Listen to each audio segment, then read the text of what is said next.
ব্যবসা তো আগে ছিল, আর যখন বাংলাদেশি আসতো, এখন আসছে না। পুরো ব্যবসা তো পুরো হোটেল পুরো বন্ধ আছে।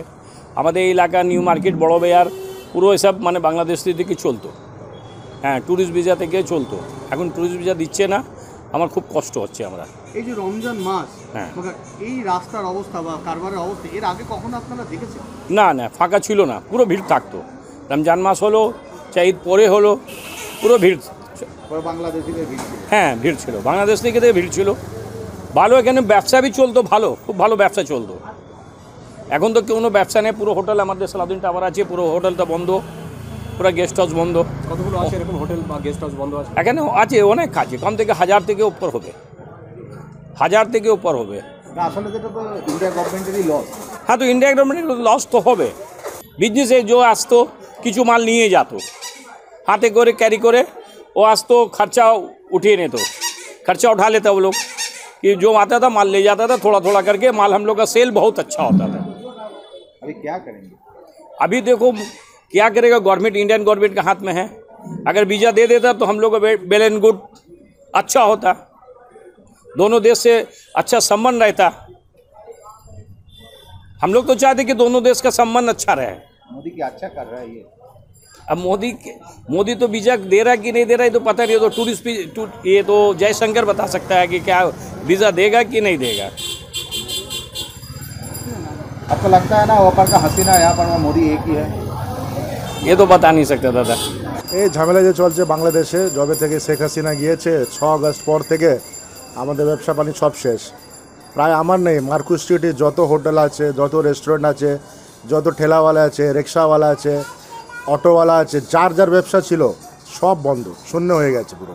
আপনার রেস্টুরেন্টের নাম কি? আমার রেস্টুরেন্ট নাম চিটাগং রেস্টুরেন্ট। তো এটা কি মানে বন্ধ হয়ে গেছে? বন্ধ হয়ে গেছে পুরো, টোটালি বন্ধ। আমার এখানে প্রায় 20 জন কাজ করতো এখানে, সবার রোজগার চলে গেছে, সব বেরোজগার হয়ে গেছে। কবে ঠিক হবে দেখি, আল্লাহ পাক যদি ঠিক করে। এখানে দেখছি এই গলিতে চিটাগাং মেজমা পর কতগুলো রেস্টুরেন্ট মানে ভাতের হোটেল কতগুলো বন্ধ হয়েছে? এবার প্রায় 15 থেকে 20 হোটেল টোটাল বন্ধ হয়ে গেছে এখানে।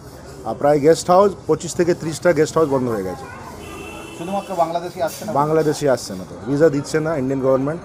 এই জন্য দু দেশের সম্পর্ক ভালো নেই, এই জন্যে আমাদের অনেক বিপদে পড়ছি দাদা। আমাদের রেস্টুরেন্ট পুরো বন্ধ, বিজনেস পুরো শূন্য হয়ে গেছে। এটা কবে থেকে এরকম অবস্থা হলো? এটা আগস্টের পর থেকে, 5 আগস্টের পর থেকে শেখ হাসিনা চলে গেছে, ইন্ডিয়া চলে এসছে তবে থেকে। তারপরে তো কিছুটা কাস্টমার আসছে, যার যার ভিসা ছিল আগেকার সে আসছে। ডিসেম্বর মাস থেকে টোটালি অফ হয়ে গেছে, জানুয়ারি মাস থেকে শূন্য হয়ে গেছে পুরো। এখন কি করবেন ভাবছেন? কেন দীর্ঘদিন ধরে দেখা যাচ্ছে অনেকেই কারবার পরিবর্তন করে নিচ্ছে, জি, বিক্রি করে দিয়ে অন্য ব্যবসা করছে, অন্য জায়গায় চলে। আপনারা কি ভাবছেন? আমরাও কিছু না কিছু করতে হবে দাদা। কতদিন ওয়েট করবো? 7 মাস হয়ে গেছে প্রায়। কিছু না কিছু চিন্তা ভাবনা করে বিজনেস চেঞ্জ করতে হবে আমাদের। বাংলাদেশি কবে আসবে, ভিসা কবে দেবে, ইন্ডিয়ান গভর্নমেন্টের সাথে কবে রিলেশন ভালো হবে, সম্পর্ক ভালো হবে, কবে ভিসা দেবে, তবে বিজনেস হবে। আমাদের কিছু না কিছু করতেই হবে, ভাবতে হবে, কিছু না অন্য বিজনেস ভাবতে হবে দাদা, আর কিছু করার নেই। আপনারা এই নিয়ে কখনো রাজ্য সরকারকে চিঠি ফিটি দিয়েছেন বা বলেছেন? আমরা সব কমিটি মেম্বার আছে, সবাই দিয়েছে। মমতা ব্যানার্জিকে দিয়েছে, আমাদের অনারেবল সিএম যে আছে এখানকার, উনি দিয়েছে প্রাইম মিনিস্টারকে। ওদের কী আছে আন্ডারস্ট্যান্ডিং আমরা তো বুঝতে পারবো না আন্ডারস্ট্যান্ডিং কী আছে দু দেশের। এই জন্য আমি ভিসা দিচ্ছে না ইন্ডিয়ান গভর্নমেন্ট। এরকম চলতে থাকবে তাকে না খেয়ে মরতে হবে। আমার অন্য ব্যবসা করতে হবে দাদা, আর ছাড়া কিছু উপায় নেই। 5-6 মাস হলো বন্ধ করবো, ঠিক আছে? কেন বন্ধ কেন? পাবলিক নাই, বাংলাদেশি নাই, এই জন্য বাংলাদেশি নাই, এই জন্য বন্ধ আছে। ভিসা পাওয়া যাচ্ছে না, এসব আসতেছে না, এই জন্য বন্ধ করা আছে। কিন্তু অন্য বছরে রমজান মাসে তো প্রচুর বাংলাদেশি কাস্টমার। হ্যাঁ, বাংলাদেশে হর রমজানের মধ্যে থাকতো, এই রমজানের মধ্যে নাই, অনেক প্রবলেম চলছে।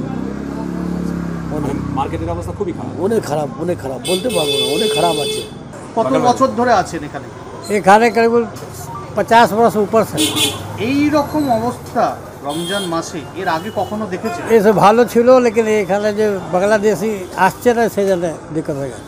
না, এইরকম ফাঁকা বাজার এর আগে কখনো দেখেছেন? না, দেখলাম আপনার লাইফে, আপনি তো 50 বছর ধরে এখানে আছেন। এখানে কবি দেখলাম না, একের পর এক দোকান বা হোটেল বন্ধ হয়ে যাচ্ছে, এরকম কবি দেখা না, এইবার দেখছি। হ্যাঁ, রমজান মাসে তো এখন খুবই ভালো একটা সময় যেত। আফটার 15 রমজানের পর থেকে এখানে প্রচুর ট্যুরিস্ট আসতো, বিশেষ করে বাংলাদেশিরা যারা আসতো তাদের এখানে কেনাকাটার পর 15 রমজানের পর এখানে আসতো এবং মার্কেটিং শপিং করতো। এবার সেই চিত্রটা একদম উল্টো এবং খুবই খারাপ অবস্থা, কেননা কেউ আসছে না ডিউ টু ভিসা। তো এখানকার যারা ব্যবসায়ী আছে বা যারা হোটেলিয়ার্স হয়ে আছে, যারা ট্রান্সপোর্টেশন বা আনুষঙ্গিক সব কিছুর সাথে যুক্ত, যেটা বাংলাদেশি ট্যুরিস্টের সাথে আমরা যুক্ত, তাদের খুবই সমস্যার মধ্যে রয়েছে এবং ভবিষ্যতে কী হবে আমরা জানি না। বাট এখন সিচুয়েশন দিন দিন আরও খারাপের দিকে যাচ্ছে। না আর দেখো, এটা তো পুরোটাই নির্ভর করছে দু দেশের গভর্নমেন্টের উপরে, এটা আমাদের কিছু বলার নেই। যে ডিসিশন হবে সেটাই আমাদেরকে মানতে হবে। বাট আমরা